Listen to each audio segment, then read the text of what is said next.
बच्चों, नमस्कार। आज हम शुरू करने वाले हैं 9th कक्षा के लिए 7th चैप्टर त्रिभुज। त्रिभुज क्या होती है, सबसे पहले हम इनकी जानकारी लेंगे। त्रिभुज का परिचय, संक्षिप्त परिचय के आधार पर हम आपको बताते हैं त्रिभुज के बारे में। तो त्रिभुज सबसे पहले आप सभी छोटी कक्षाओं से पढ़ते आ रहे हैं, फिर भी अगर हम इसकी परिभाषा के तौर पर बात करें तो तीन प्रतिच्छेदी रेखाओं द्वारा बनाई गई बंद आकृति। कैसी आकृति होती है? बंद होती है। जैसे आप देख सकते हो, ये ABC मैंने यहाँ पर त्रिभुज बनाई है जो कि बंद आकृति है, किसी तरफ से खुली नहीं है। ऐसी आकृति को हम क्या बोलते हैं? त्रिभुज। और कितनी इसकी भुजाएं होती हैं? तीन। कितनी भुजाएं होती हैं? तीन। यानी कि तीन प्रतिच्छेदी रेखाओं द्वारा बनाई गई बंद आकृति को त्रिभुज कहते हैं या त्रिभुज कहलाती है। तो अब त्रिभुज के बारे में और जो बातें हैं, त्रिभुज की कितनी भुजाएं होती हैं? तीन। त्रि मतलब तीन, भुज मतलब भुजाएं, त्रिभुज तीन भुजाएं। यहाँ पर कौन कौन सी भुजाएं हैं? AB, BC और C। AB, BC और CA। इसी प्रकार तीन शीर्ष होते हैं, ये रहा A, B, C। त्रिभुज में कितने शीर्ष होते हैं? तीन, A, B और C। और कोण कितने होते हैं? तीन। आप देख सकते हैं, एक तो ये रहा, इसको हम कोण A भी बोल सकते हैं, BAC भी बोल सकते हैं। A, इसी तरह से कोण B, इसको आप ABC भी बोल सकते हो, CBA भी बोल सकते हो और अकेला B भी बोल सकते हो। C, तो ये तीसरा कोण C, ACB भी बोल सकते हैं, BCA भी बोल सकते हैं। इस प्रकार जिसका संक्षिप्त परिचय है, छोटा सा परिचय, ऐसी बंद आकृति तीन प्रतिच्छेदी रेखाओं द्वारा बनी। इसकी तीन भुजाएं होती हैं, तीन ही कोण होते हैं और तीन ही इसके शीर्ष होते हैं। कोण मतलब अंतः कोण। तो ये थी त्रिभुज। अब देखिए त्रिभुज के प्रकार। अब त्रिभुज कितनी प्रकार की होती है, किस आधार पर होती है? तो हम दो आधार पर पढ़ेंगे यहाँ पर। एक तो है भुजाओं के आधार पर, फिर कोणों के आधार पर। भुजाओं के आधार पर मतलब एक होती है समबाहु। कौन सी? समबाहु। सम समान, बाहु भुजाएं, जिनकी सभी भुजाएं समान हो। जैसे ये मैंने आकृति बनाई है, ये समबाहु है, इसकी तीनों भुजाएं क्या है? समान है। ये मैं निशान लगा रहा हूं, इसका मतलब तीनों एक जैसी है। AB किसके बराबर है? BC के, और BC किसके बराबर है? CA के, और तीनों आपस में बराबर हो तो उसको क्या बोलते हैं? समबाहु। शब्द से ही समझ आ रहा है, समान बाहु त्रिभुज, तीन भुजाएं, सभी भुजाएं बराबर होती हैं। इसके गुण भी देख लीजिए। और प्रत्येक कोण भी बराबर होता है। अगर प्रत्येक कोण बराबर होगा तो आपको पता है तीनों कोणों का योग कितना होता है? 180। 180 होता है तो तीनों एक जैसे होंगे तो कितना कितना होगा? 60-60 डिग्री। कितना होगा? 60-60 डिग्री। ये बातें आपको आने वाले जो हमारे प्रमेय है या सवाल है वहां इनका यूज होने वाला है, इसलिए आप इसको अच्छी तरह से समझ लें। यहाँ मैंने 5-5 इकाई की एक त्रिभुज बनाई थी दर्शाने के लिए। ये एक समबाहु त्रिभुज है। आगे चलते हैं। भुजाओं के आधार पर कर रहे हैं, तीनों भुजाएं बराबर है तो समबाहु। अगर दो बराबर है तो यहाँ पर देखिए AB किसके बराबर है? AC के। ये भी हो सकता है AB BC के भी बराबर हो सकती है, लेकिन मैंने यहाँ पर AB को किसके बराबर बनाया है? AC के। तो इसके आप गुण देखें, कोई दो भुजाएं बराबर हो सकती है, लेकिन यहाँ AB किसके बराबर है? AC के। और इस यहाँ तीनों कोण बराबर थे तो यहाँ दो कोण बराबर होंगे। बराबर भुजाओं के समूह कोण बराबर होंगे। जो बराबर भुजा होगी उसके सामने ये कोण है, इस बराबर भुजा के सामने ये कोण है, तो ये दोनों क्या होंगे? बराबर। यानी कि कोण जो B है किसके बराबर है? यहाँ पर C के बराबर है। सम समान, द्वि मतलब दो, बाहु मतलब भुजाएं, सम द्विबाहु। जिसकी दो भुजाएं बराबर होती हैं उसको सम द्विबाहु त्रिभुज बोलते हैं। आगे चलिए, शब्द से ही समझ आ रहा है। विषमबाहु। विषमबाहु, विषम मतलब अलग अलग, बाहु मतलब भुजाएं, तीनों भुजाएं अलग अलग है, एक भी किसी के साथ नहीं मिल रही, तो इसको बोलते हैं विषमबाहु त्रिभुज। तो तीनों भुजाओं का माप अलग अलग होता है और तीनों कोण भी क्या होते हैं? अलग अलग। जैसे ये तीनों कोण हैं इसके, ये तीनों अलग अलग और भुजाएं भी अलग अलग, इसीलिए इसको क्या बोलते हैं? विषमबाहु। तो भुजाओं के आधार पर तीन तरह से है, समबाहु, समद्विबाहु और विषमबाहु। आगे चलते हैं कोनों के आधार पर। अब कोनों के आधार पर भी हम इसको क्लासिफाई करेंगे त्रिभुज के प्रकार। किस प्रकार? पहली है न्यून कोण। न्यून कोण बारे में सुना है, प्रीवियस जो लेक्चर्स के अंदर भी समझाया था। न्यून मतलब 90 से छोटा कोण, ऐसा कोण जो 90 से छोटा होता है उसको न्यून कोण बोलते हैं। फिर न्यून कोण त्रिभुज, ऐसी त्रिभुज जिसके तीनों जो कोण है वो न्यून कोण हो। ऐसी त्रिभुज जिसके तीनों कोण न्यून अर्थात 90 डिग्री से कम हो, उन्हें क्या बोलते हैं? न्यून कोण त्रिभुज। शब्द से ही समझ आ रहा है। समकोण, समकोण किसको बोलते हैं? 90 डिग्री को। किसको बोलते हैं? 90 डिग्री को। ऐसी त्रिभुज जिसका एक कोण 90 डिग्री हो। कितना हो? 90 डिग्री हो। जैसे मैंने इस त्रिभुज में यहाँ बी कोण कितना बनाया हुआ है? 90। तो ये कौन सी त्रिभुज है? समकोण। आई थिंक क्लियर हो गया। ऐसी त्रिभुज जिसका एक कोण कितना होना चाहिए? 90 का, उसको क्या बोलते हैं? समकोण त्रिभुज। अगली है अधिक कोण। अधिक कोण कौन से होते हैं? देखिए अधिक कोण कौन सा था? 90 से बड़ा और 180 से छोटा। देखिए ऐसी त्रिभुज जिसमें एक कोण 90 से बड़ा हो और 180 से तो छोटा होगा ही होगा, इसमें तो कोई ज्यादा नहीं है। एक अर्थात 90 से ज्यादा हो और जिसमें मतलब एक अधिक कोण हो, ऐसी त्रिभुज को अधिक कोण त्रिभुज बोलते हैं। तो त्रिभुज का ये संक्षिप्त सा परिचय, और जो इस पूरे लेसन के हम सर्वांगसम त्रिभुजें कौन सी होती हैं उनके बारे में देखेंगे। तो आइए देखते हैं सर्वांगसम त्रिभुजें और सर्वांगसम आकृतियां कौन सी होती हैं। तो सर्वांगसम त्रिभुजों को देखने से पहले हम जानेंगे सर्वसंग आकृतियां कौन सी होती हैं। आकृतियां, सर्वांगसम आकृतियां। तो पहले इसका वर्ड मीनिंग समझ लें। सर्वांगसम यानी कि सर्व अंग सम, सभी अंग समान। अब शब्द को मैंने बता दिया विग्रह करके, जिसके सभी अंग समान हो, जिसके सभी अंग समान हो, आकृतियों का जो आकार है और माप है दोनों बराबर हो, तो ऐसी आकृतियों को क्या बोलते हैं? सर्वांगसम आकृतियां। जैसे मेरे पास देख सकते हो आप, दो सिक्के हैं, 5-5 रुपए के दो सिक्के हैं। अब देखिए ये दो सिक्के हैं, इनको मैंने मिला दिया, तो अब कितने सिक्के नजर आ रहे हैं? एक सिक्का नजर आ रहा है। अब दूसरी तरफ से देखें तो भी कितने नजर आ रहे हैं? एक ही सिक्का नजर आ रहा है। इसका मतलब क्या है? ये सिक्का इस सिक्के को पूरी तरह से ढक लेता है और नजर एक आने लग जाता है। मतलब इनका जो आकार है वो एक जैसा है, इनका जो माप है वो भी एक जैसा है। तो ऐसी आकृतियों को हम क्या बोलेंगे? सर्वांगसम आकृतियां। तो सर्वांगसम आकृतियां मेरे ख्याल में क्लियर हो गया। एक और आपको उदाहरण देता हूं। जैसे मेरा ये एक हाथ है, ये दूसरा हाथ है, क्या यह सर्वांगसम है? तो आइए जान लेते हैं। देखिए मैंने ये अपना हाथ इसके ऊपर रख दिया, तो आपको एक हाथ नजर आने लग गया। इसका मतलब ऐसी आकृतियां जो एक दूसरे को पूरी तरह से ढक लें, ऐसी आकृतियों को क्या बोलते हैं? सर्वांगसम आकृतियां। लेकिन हम इस चैप्टर में क्या सीखने वाले हैं? त्रिभुज के बारे में। किसके बारे में? त्रिभुज के बारे में। तो त्रिभुज जो ऐसी बंद आकृति जिसकी 3 भुजाएं होती हैं उसको त्रिभुज बोलते हैं। तो यहां पर देखेंगे सर्वांगसम त्रिभुज। क्या देखेंगे? सर्वांगसम त्रिभुज।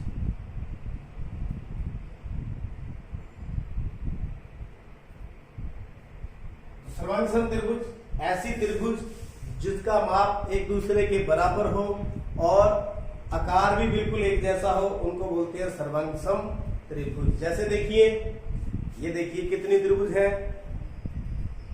एक नहीं, लेकिन ये है एक्चुअल में कितनी है? ये 2 त्रिभुज है। कितनी है? 2 त्रिभुज। लेकिन ये दोनों एक दूसरे को क्या कर रही हैं? ढक रही हैं। इसका मतलब क्या है? ये दोनों सर्वांगसम है। इसका मतलब इसकी जो दोनों की भुजाएं हैं वो बिल्कुल एक दूसरे के साथ बराबर है। इसकी भुजा AC PR के बराबर है, BC QR के बराबर है, AB किसके बराबर है? PQ के बराबर है। तो देखिए एक मेरे पास आकृति और है, क्या यह दोनों सर्वांगसम है? क्या यह दोनों सर्वांगसम है? तो क्या जवाब होगा हमारा? नहीं। क्यों? क्योंकि इनका ना तो माप बराबर है, ना इनका आकार बराबर है, और ना ही यह एक दूसरे को ढक रही हैं। देख सकते हो आप, ये छोटी है, ये बड़ी है, तो ऐसी आकृतियां सर्वांगसम नहीं होती। तो आइए पूरे चैप्टर के अंदर देखते हैं सर्वांगसम आकृतियां या त्रिभुज जिनका आकार तथा माप बिल्कुल बराबर हो।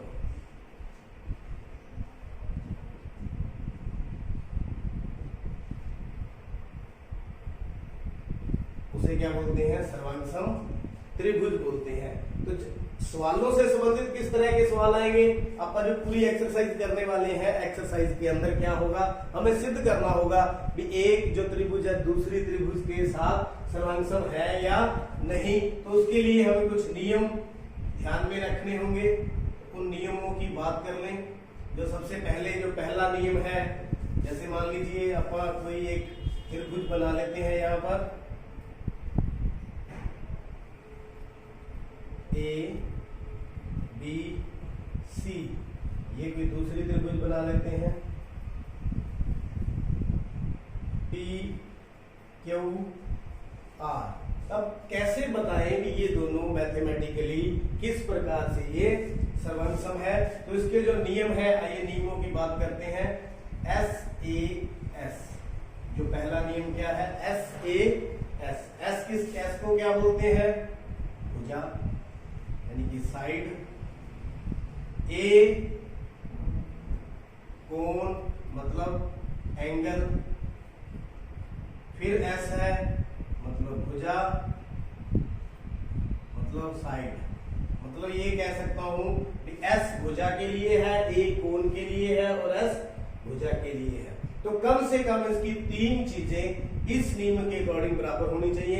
एस ए एस मतलब ये वाली भुजा इसके बराबर होनी चाहिए, ये वाली भुजा इसके बराबर होनी चाहिए, और बीच वाला कोण, और बीच वाला कोण। तो एस ए एस, इस जो मैंने यहाँ पर लिखा है, अगर मैं यहाँ दो डंडियां लगा देता हूं तो इसका मतलब ये इसके बराबर है, ये इसके बराबर है, और बीच वाला कोण बराबर होना चाहिए। ये जरूरी नहीं है, ये भुजा भी हो सकती है और इसकी ये भुजा होनी, संगत भुजाएं चाहिए। जो इसकी है वही, अगर ये हो गई तो बीच वाला एंगल कौन सा बढ़ेगा? फिर इन बातों का ध्यान रखना है। मतलब इसके अंदर क्या है? त्रिभुज। अब त्रिभुज का निशान देते हैं इस प्रकार से। त्रिभुज ABC जो है सर्वांगसम का निशान होता है इस तरह से, बराबर, और साथ में ये वाला निशान त्रिभुज PQR। यदि SAS मतलब जो है AB किसके बराबर होनी चाहिए? PQ के, और जो कोण B है वो किसके बराबर होना चाहिए? Q के, और BC किसके बराबर होना चाहिए? तो इस तरह से SAS यानी कि दोनों भुजाओं के अंतर्गत कोण, जिसकी दो भुजाएं, जैसे ऐसी दो त्रिभुजें जिसमें एक भुजा की, एक त्रिभुज की दो भुजाएं और एक कोण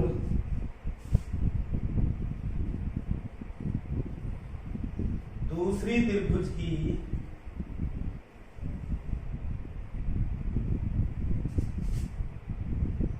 दो भुजाएं और उनके बीच का कोण बराबर हो।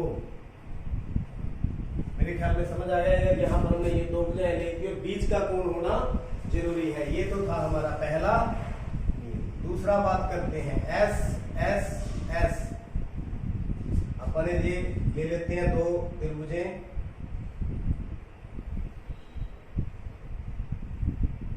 ए B C P Q R. तो ये नियम को हम हिंदी में क्या कहते हैं? भुजा भुजा भुजा, भुजा भुजा भुजा। तो भुजा भुजा भुजा नियम में क्या है? इस त्रिभुज की भुजा, तीनों भुजाएं जो इसकी हैं वो दूसरी त्रिभुज की तीनों भुजाओं की बराबर होनी चाहिए। यहाँ ये है डबल का मतलब ये इसके बराबर है, ये तो ही ये त्रिभुजें सर्वांगसम कहलाएंगी या सर्वांगसम होती है जब तो त्रिभुज ए बी सी सर्वांगसम का साइन इक्वल टू और दिस साइन किसके बराबर हो? पी क्यू आर के। यदि ए बी किसके बराबर हो? पी क्यू के। बी सी किसके बराबर हो? क्यू आर के। और ए सी किसके बराबर हो? पी आर के। तो ऐसे नियम को क्या बोलते हैं? भुजा भुजा भुजा। तो ये दो नियम। तीसरा ए एस ए मतलब कोण भुजा कोण, कोण भुजा कोण। तो ये नियम क्या है? तो मान लीजिए ये हमारे पास दो त्रिभुज हैं ए बी और सी, और एक और त्रिभुज है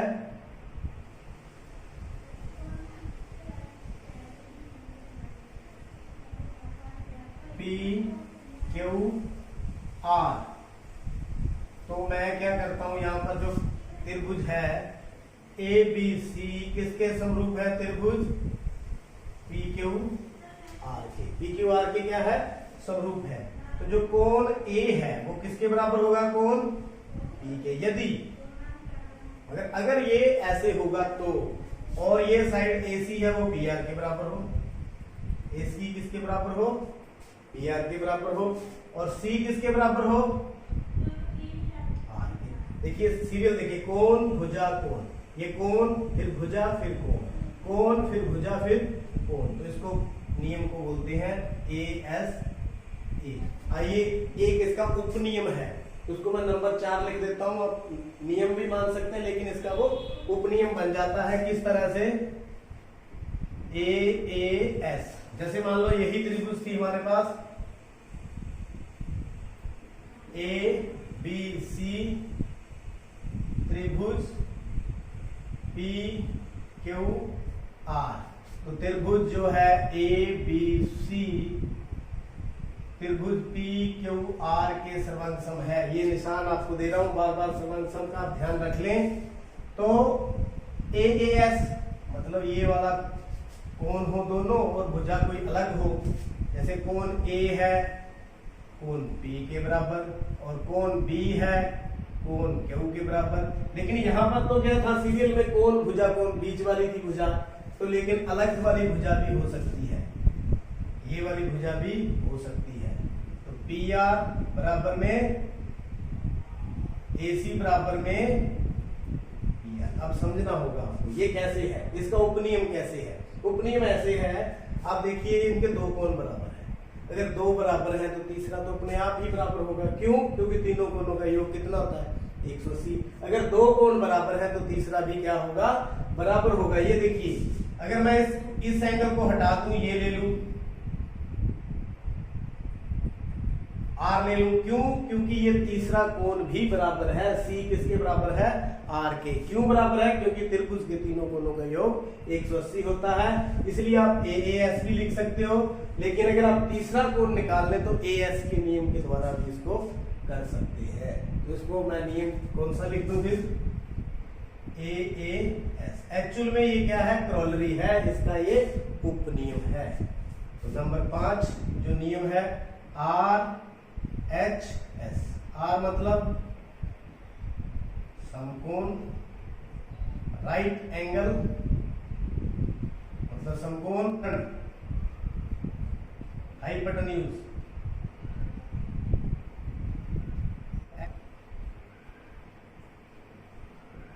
साइड यानी कि समकोण कर्ण भुजा। नाम क्या है इसका? समकोण कर्ण भुजा। जैसे मान लीजिए ये है एक आकृति हमारी, इसमें ये 90 डिग्री है, यानी कि एक कोण समकोण है, और एक आकृति और ले लेते हैं पी क्यू आर। मतलब क्या, एक तो समकोण होना चाहिए, त्रिभुज ए बी सी सर्वांग सम है त्रिभुज पी क्यू आर। ये दोनों सर्वांग सम कब होंगी, जब एक कोण तो 90, जैसे पी बराबर क्यू क्या है 90। कर्ण, ये कर्ण बराबर होना चाहिए, एसी किसके बराबर होना चाहिए, पी आर के। एसी किसके बराबर होना चाहिए, पी आर के, यानी कि ये कर्ण। उसके बाद एक भुजा, चाहे वो ये हो चाहे भुजा वो हो, कोई दिक्कत नहीं है। मैं यहाँ पर ए बी बराबर क्या लिख देता हूँ, पी क्यू आर, अथवा ये भी लिख सकता हूँ बी सी बराबर क्यू आर। तो ये नियम बन जाएगा समकोण कर्ण भुजा। अब ये नियम आपको क्यों बताए गए हैं, क्योंकि आगे जो हम सवाल सिद्ध करने वाले हैं तो उसमें ये जो लगेगी जो नियम है। नियम है 5, कुल 5 नियम मैंने आपको बताए हैं, SAS, SSS, ASA, RHS। लेकिन जो 5वां नियम है वो उप नियम है, लेकिन मैंने इनको नियमों में शामिल करके 5 नियम आपको कुल बता दिए। तो इन्हीं पर जो अपनी एक्सरसाइज आने वाली है, इन्हीं नियमों के ऊपर आधारित है। इनको आप वीडियो को पॉज करके इसको नोट करें और अच्छी तरह से समझें। आपका बहुत बहुत धन्यवाद।